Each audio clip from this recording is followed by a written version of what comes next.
domaine bancaire, ça va être très court. Et pour le laps de temps qui m'est imparti, je vais tenter d'être succinct et de vous expliquer également de manière générale également les choses qui sont importantes et moins les outils qui vous permettront peut-être plus tard dans un futur proche de vous servir également à travers vos différentes recherches en Israël. Pour commencer, il est très important de vous expliquer un petit peu qui je suis. J'étais jusqu'en 2010 en charge du marché des résidents étrangers pour les crédits immobiliers au sein de la banque Leumi. Je pense que tous ici présents, vous devez connaître la banque Leumi. J'ai quitté la banque Leumi en 2010 pour la simple bonne raison, c'est que je sentais, de par mes clients, un véritable besoin concernant le financement et surtout de vous apporter toutes les informations. Pour la simple bonne raison, c'est que le système en Israël est un système qui est diamétralement opposé au système français. Et que dès lors, vous venez en Israël et vous tentez d'appliquer votre repère, ou surtout vos connaissances également, sur la matière du financement, la probabilité que vous fassiez l'erreur, elle est très grande. Pourquoi? Parce qu'ici, c'est un système qui est anglo-saxon, c'est un système également qui, quelquefois, également tente à induire en erreur. J'explique pourquoi, parce que tout simplement, vous avez au niveau de la sémantique, il peut y avoir également une sémantique qui soit similaire, et que la manière dont sont gérées également les choses en Israël sont un peu différentes. Donc je vais tenter également de simplement, par le biais, oui, j'ai quitté en 2010, j'ai monté un cabinet de courtage, excusez-moi, c'est très important. Ce cabinet de courtage porte le nom de Keren Olior et le but simplement de ce cabinet a pour vocation essentiellement de suivre tous les clients résidents étrangers dans l'acquisition, dans le financement immobilier en Israël. Il s'avère également qu'il y a une nouvelle tendance qui est de plus en plus courante, qui a été soulevée également en entreprise par différents intervenants ici, qui sont également des financements par le biais de sociétés. Je vais essayer d'en toucher un mot tout à l'heure, de manière à vous expliquer un petit peu quels sont les avantages et les inconvénients. Ce qui est très important en Israël, c'est que tout simplement, vous avez la régulation. La régulation, bien entendu, qui est, que la Banque centrale d'Israël a pour habitude également de définir les règles du jeu, on va appeler ça comme ça. La Banque centrale d'Israël dit les choses courantes et est amenée de plus en plus à faire des réformes également, de façon à ralentir et à freiner surtout l'engouement vers le financement d'Israël. Donc on va s'apercevoir également par le biais de différents exemples que quand bien même l'immobilier a augmenté de manière croissante et figurante, j'ai envie de dire, ces quelques années, on va le voir également en termes de volume également de crédit immobilier en Israël. Donc,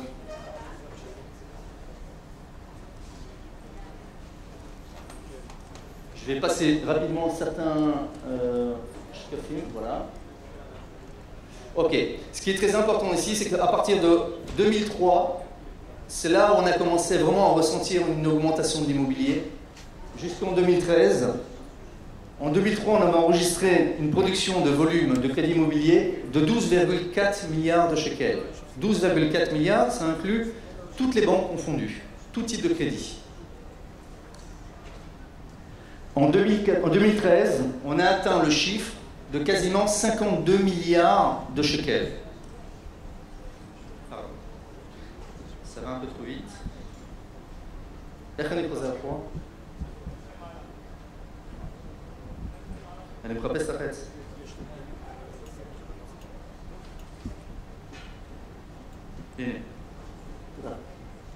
Ok.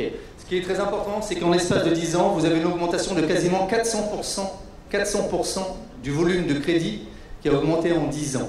Suite, bien entendu, à ce type de chiffres, je ne vous cache pas que ceux qui siègent à la Banque centrale d'Israël, bien entendu, ont très peur, pour la simple bonne raison, c'est que vous avez très certainement entendu parler également des subprimes aux États-Unis en 2008, qui a créé une mini-séisme également économique et qui a, bien entendu, suite à cette petite crise, cette grande crise même aux États-Unis, beaucoup de banques ont dû fermer également leurs portes.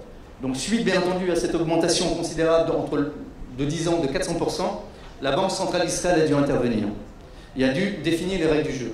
Je vais bien entendu passer outre les différentes réformes. Ce qui est important, c'est que je vais définir simplement les profils. Vous avez 3 grands profils en Israël. 3 grands profils où la Banque centrale d'Israël a défini simplement le type de financement pour chaque profil. Le premier profil est bien entendu ce qu'on appelle les Israéliens primo-accédants. Voilà. Pour un primo-accédant, qu'est-ce qu'un primo-accédant? C'est un Israélien, ça peut être un jeune couple simplement, qui n'ont jamais fait l'objet d'acquisition en Israël, et ils souhaitent faire une première acquisition. Cette première acquisition leur donne un avantage par la Banque centrale d'Israël, et l'avantage est le suivant. Un jeune couple a la possibilité de contracter jusqu'à 75%, un jeune couple ou un primo-accédant a la possibilité de contracter jusqu'à 75% de financement. Ça signifie qu'il devra apporter 25% d'apport personnel. J'attire votre attention sur un point qui est très important. Vous avez la régulation et vous avez l'application des banques. Il est très fort possible, quand bien même la Banque centrale d'Israël vous donne la possibilité de contracter jusqu'à 75%, il est fort possible que les banques vous limitent à 70%. Un deuxième point qui a été défini, vous avez la possibilité de contracter, votre coefficient d'endettement ne doit pas dépasser 50%. En France, c'est 33%, en Israël, jusqu'à 50%. Mais attention, ça c'est également la régulation, j'attire votre attention sur un deuxième point, c'est que les banques, jusqu'à 40%, auront la possibilité de vous donner des taux d'intérêt qui sont intéressants.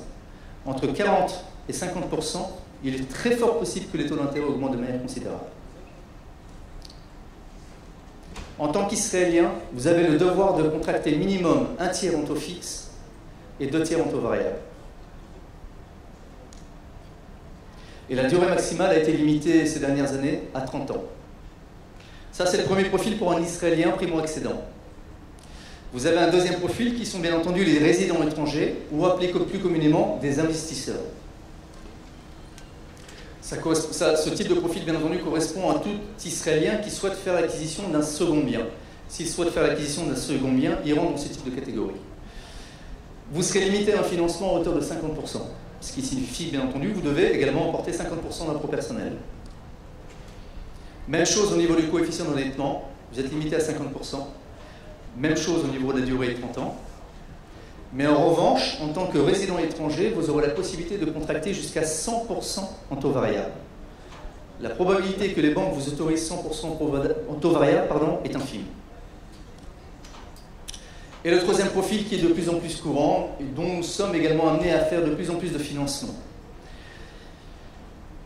Il s'avère que votre profil ou le profil de certains clients, 90% de notre clientèle est une clientèle qui vit à l'étranger, ce qu'on appelle résident étranger. Maintenant, par le biais également de ce type de montage, en tant que résident étranger, vous êtes limité à 50% de financement.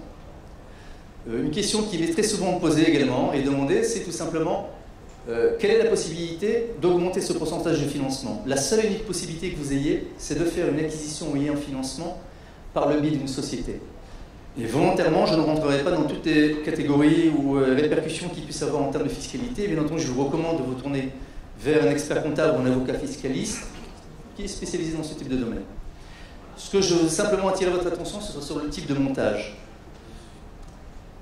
Par le biais d'une société, quand bien même le statut du client ou de la personne qui a fondé cette société est résident étranger, aura la possibilité, par le biais d'une société israélienne, de contracter jusqu'à 70% de financement.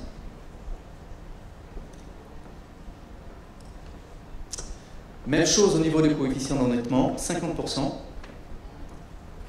Là, vous serez plus limité en termes de durée. Vous serez limité à une période de 15 ans. Et quand je dis 15 ans, je suis très large. La probabilité qu'une banque vous autorise 12 ans, c'est très bien. Et par le biais d'une société également, vous aurez la possibilité de contracter jusqu'à 100% en taux variable. Merci de votre attention.